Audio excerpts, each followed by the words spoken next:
Esta é uma história de espiões e é uma história de enganos. Esta é uma história de identidades verdadeiras e falsas que se misturam. Esta é uma história de traições conjugais anteriores às nacionais. Esta é uma história de espionagem, de roubo de segredos. E, acima de tudo, uma história inacreditável. Uma história de um homem que consegue fingir o que não é e ser aceito fingindo o que não é. É a história de um homem que muda de identidade. Um homem que, para servir ao seu país, não o de nascimento. Quem o acolhe, cria e reconhece é capaz até de renegar seus próprios afetos. Essa história é digna de cinema e talvez vire filme um dia. É uma história real, a de Wolfgang Lotz, um ieque no Cairo. O espião mais incrível que os serviços israelenses já tiveram.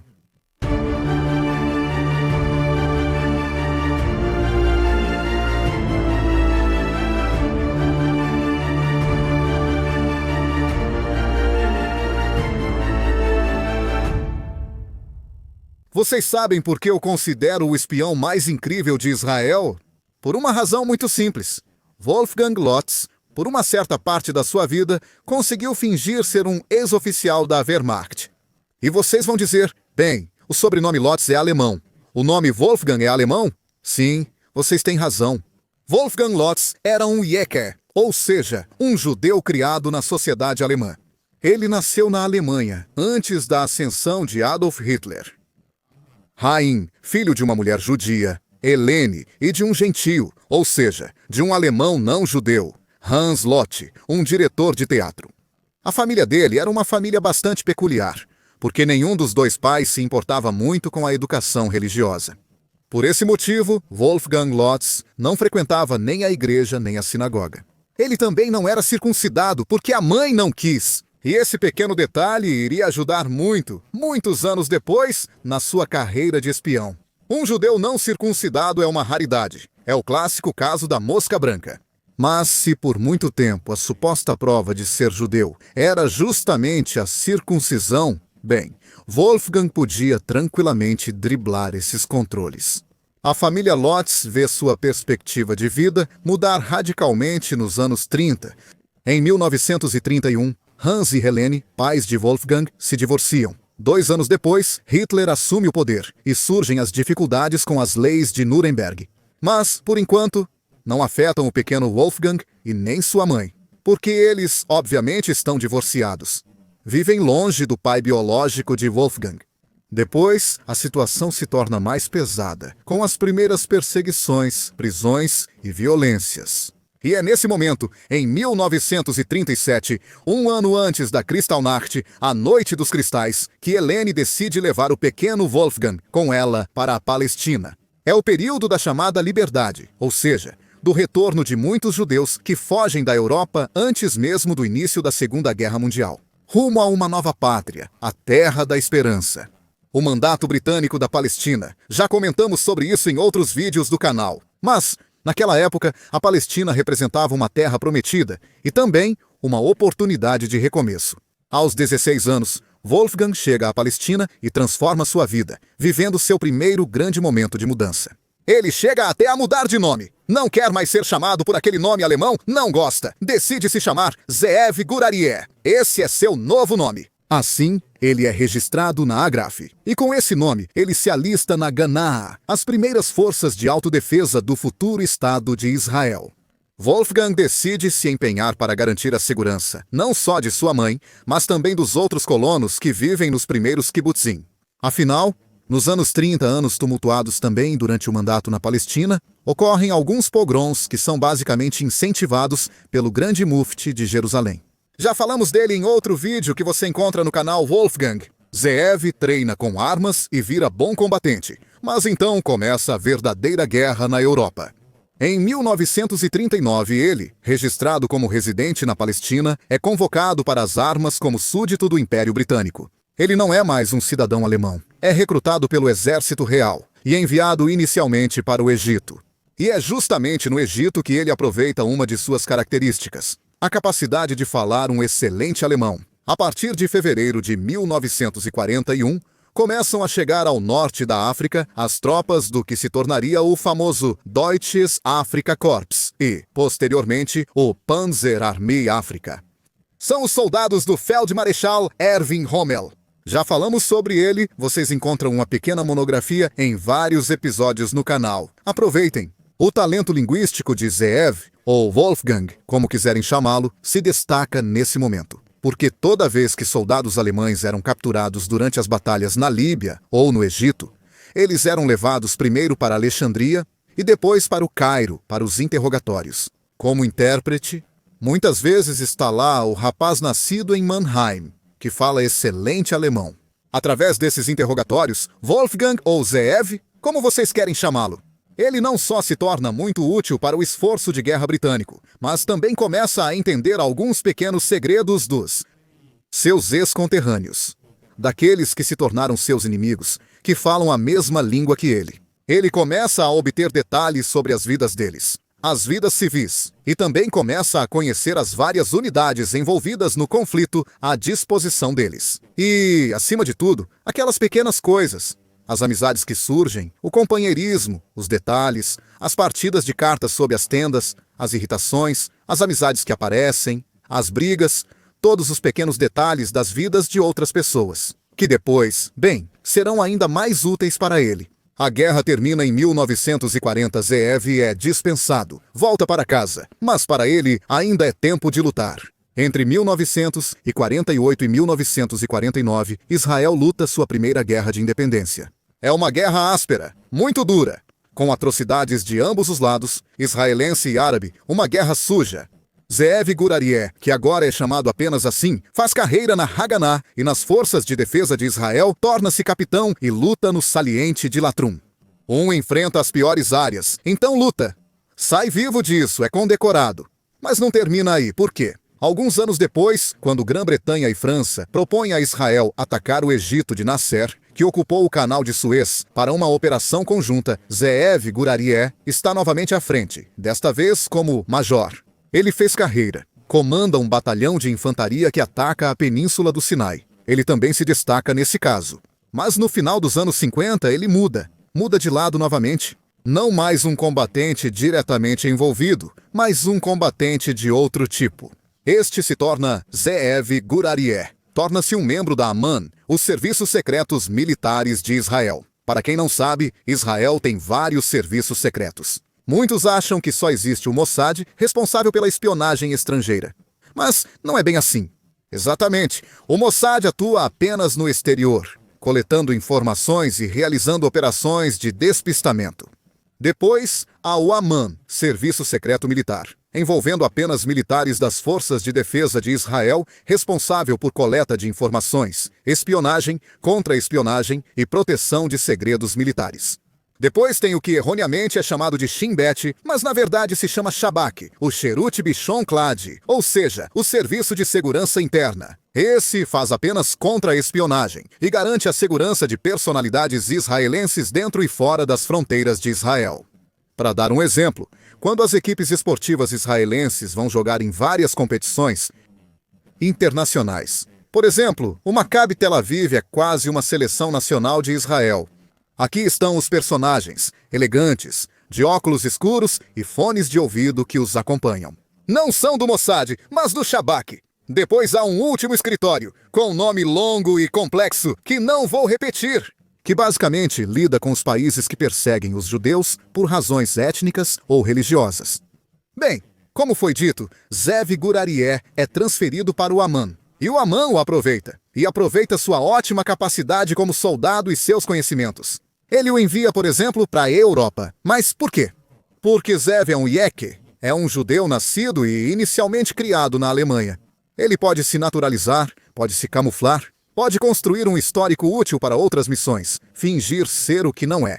É uma técnica comum nos serviços israelenses, que podem contar com uma ampla gama, uma ampla variedade de soluções, de pessoas que podem se tornar agora ingleses, americanos, russos, poloneses, alemães, italianos, espanhóis, praticamente todas as etnias caucasianas. Em alguns casos, como os Falachá, podem até interpretar líderes africanos. Zeev Gurarieh se muda por um tempo para a França com a família. A esposa israelense, com quem ele se casou e é apaixonado, também teve filhos com ele. Posteriormente, ele se muda para a Alemanha. E enquanto viaja para a Alemanha, conhece outra garota. Uma mulher que não é judia, é uma garota alemã, católica. Ele se apaixona por ela. Ele relata isso aos seus superiores, que inicialmente não ficam exatamente entusiasmados com essa escolha dele, mas entendem, na verdade, até o encorajam. Eles o encorajam porque entendem que a possibilidade de ter uma esposa não judia poderia ser útil para sua futura cobertura dentro de uma missão a ser realizada. O território inimigo escolhido é o Egito. O Egito, a partir da metade dos anos 50, tornou-se um estado particularmente hostil a Israel. A ascensão de Gamal Abdel Nasser, o líder dos oficiais livres, que depôs o rei Farouk e transformou o Egito de uma monarquia em uma república de cunho socialista.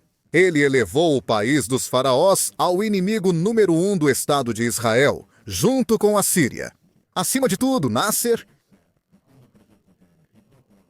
Ele gastou grandes quantidades de dinheiro para modernizar suas forças armadas, para comprar tudo o que havia de mais moderno no mercado, principalmente de um fornecedor, a União Soviética ou seus satélites.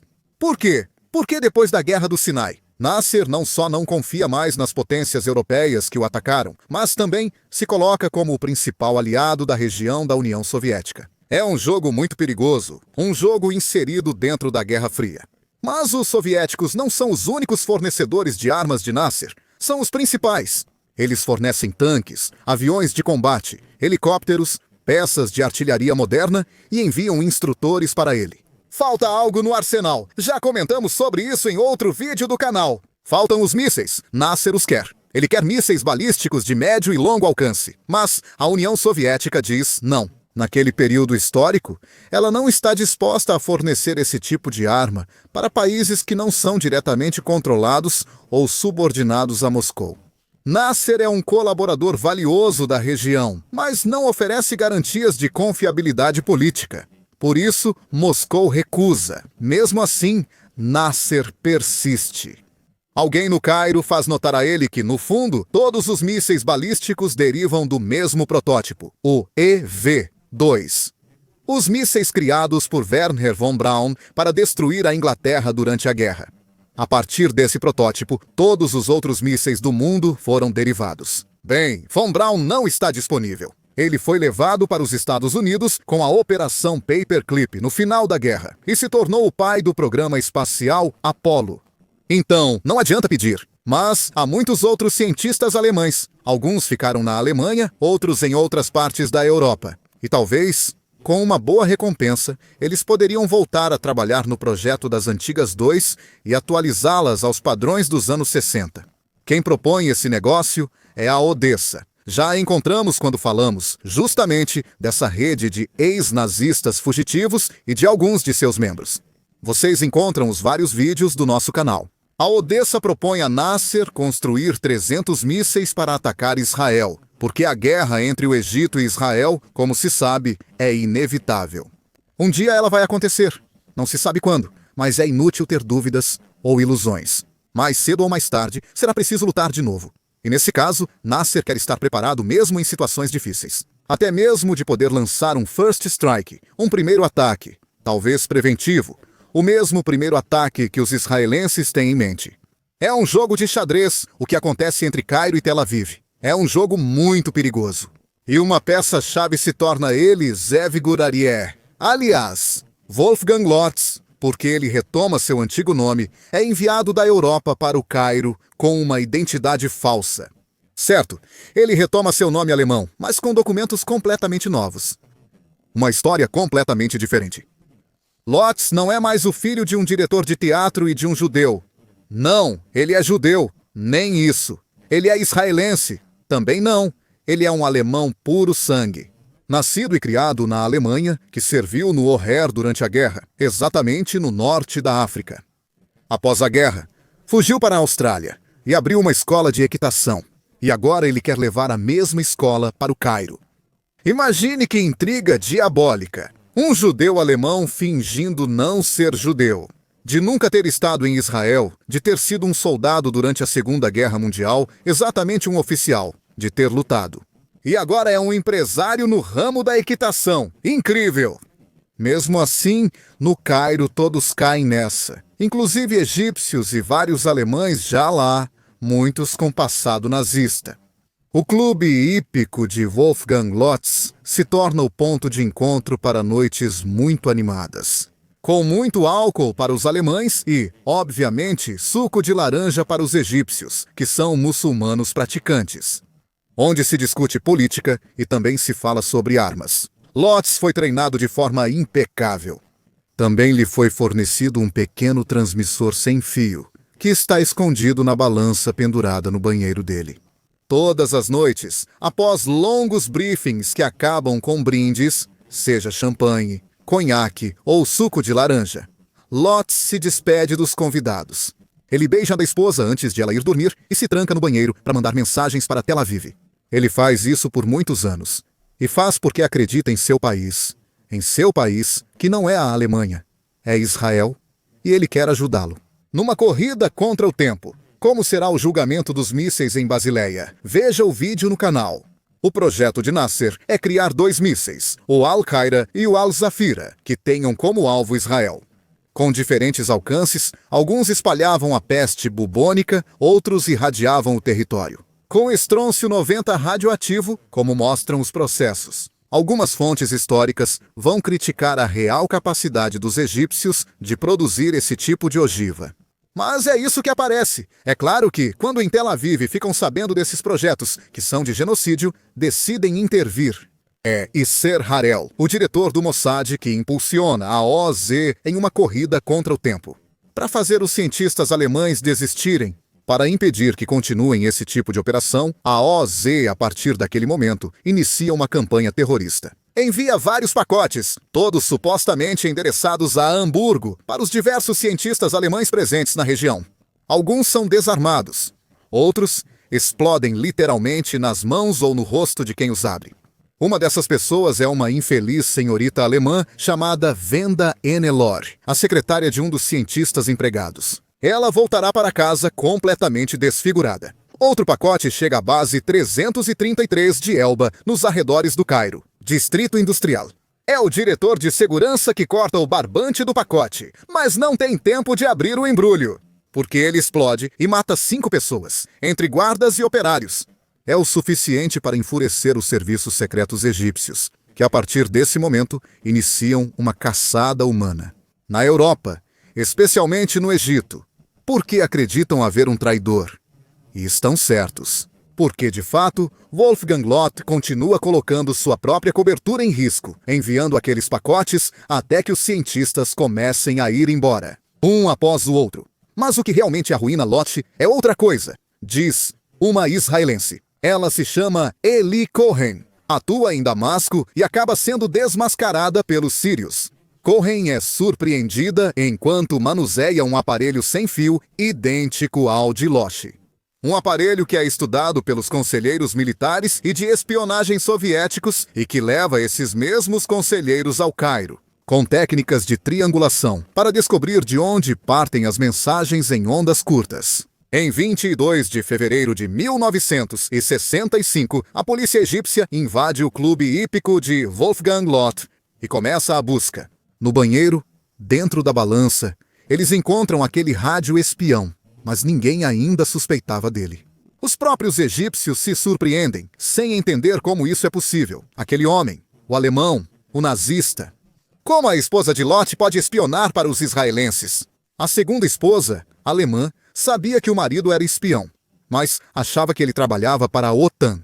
E é ela mesma quem diz aos egípcios que o marido é realmente um espião, mas para os serviços ocidentais. Os egípcios acreditam nela. E quando Lotz confessa ser um espião e trabalhar para o Ocidente, eles ainda acreditam nele. Apesar de continuarem encontrando provas do seu envolvimento com Israel, essas circunstâncias salvam a vida de Lotz.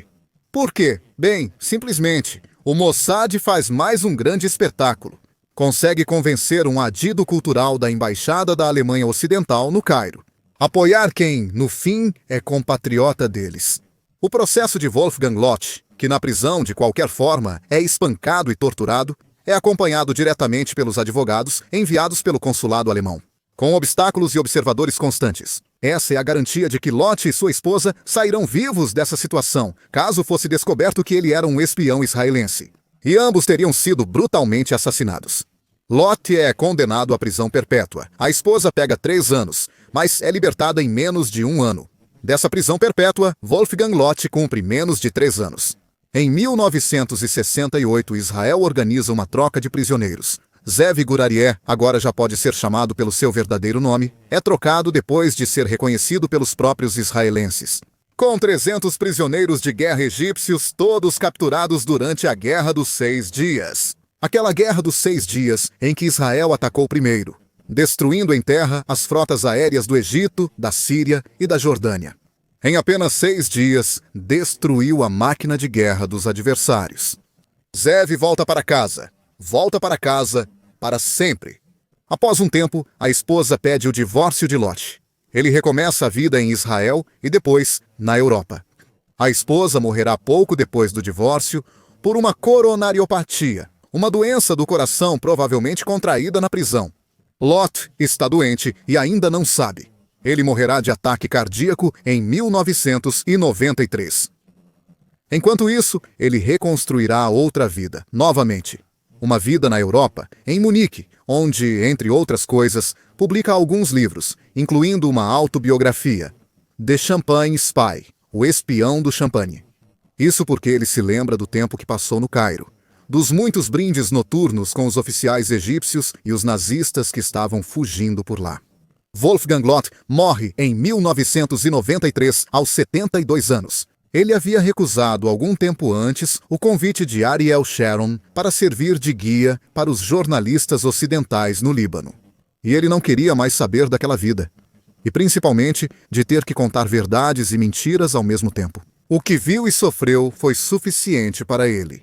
Atrás dele fica o funeral com cheiros militares, fanfarra, medalhas e tiros de festim. Mas atrás dele fica, sobretudo, a memória do espião mais incrível que já se viu no Oriente Médio. Judeu não circuncidado, alto, loiro, olhos azuis, que se passa por alemão nazista. Em Cairo, por um tempo, chegou a circular o boato de que ele era membro da SS. Ele não era, claro. Simplesmente era Wolfgang Lot, o homem que se tornou o espião mais eficaz de Israel no período mais crítico para Israel. E que aproveitou o fato de não ser circuncidado, de ter traços, digamos, arianos, e de ter obtido durante a guerra muitas informações sobre a campanha do norte da África, incluindo os apelidos brincalhões entre os vários camaradas alemães para fingir ser o que não era. Wolfgang Lot ainda é lembrado hoje em Israel como o melhor espião que os serviços israelenses já puderam ter. No Cairo, a opinião é diferente, o que é compreensível e nos faz perceber algo. Que às vezes, na história, podem surgir pessoas capazes de fingir o que não são, mas que conseguem, mesmo assim, convencer uma quantidade incrível de interlocutores. Lot ou Gurari, como você prefere chamar, ele conseguiu. Ele teve uma vida aventureira. Fugiu da Alemanha, foi jovem soldado em Gana, participou da Segunda Guerra Mundial, das guerras em Israel e depois trabalhou como espião. Ele amou, teve várias esposas. Foi ousado, amou o risco e não teve arrependimentos pelo que fez até o fim. Mas ele manteve em seu coração, mesmo doente, a vontade de salvar, na medida do possível, o maior número de vidas humanas possível, sem nunca renegar aquilo que, no íntimo, sempre acreditou ser. Simplesmente um judeu,